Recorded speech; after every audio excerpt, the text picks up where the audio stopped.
Mr. Cook, is the cancel culture mob dangerous?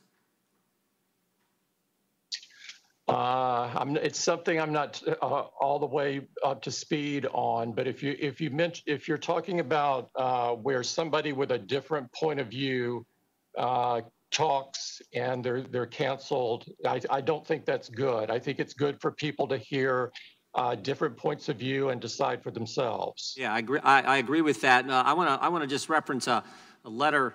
Barry Weiss, who resigned as an editor at the New York Times, she wrote a letter explaining why she resigned. And I'll just read 3 sentences for all of you, actually.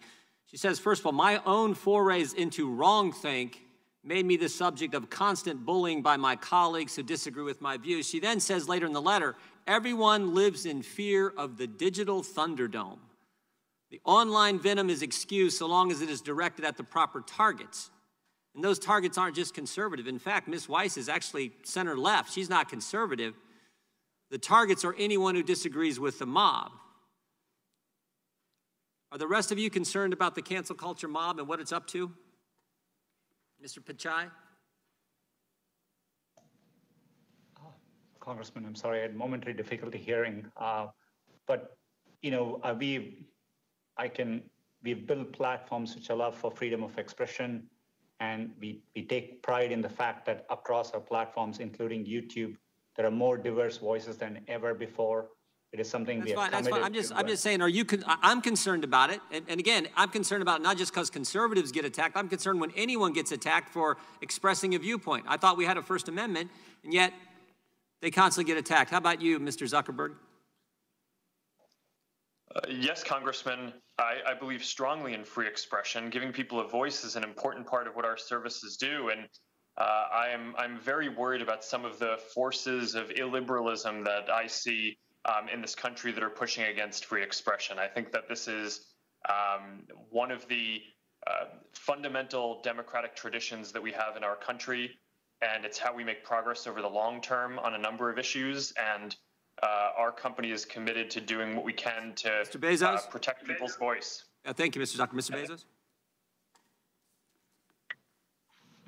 Bezos? Yes, sir. I am concerned in general about that. And what I find a little discouraging is that it appears to me that social media is a nuanced destruction machine. And I don't think that's helpful for a democracy. You agree with the term she used, Ms. Weiss used, digital Thunderdome? I see that, yes. Yeah, I see it too.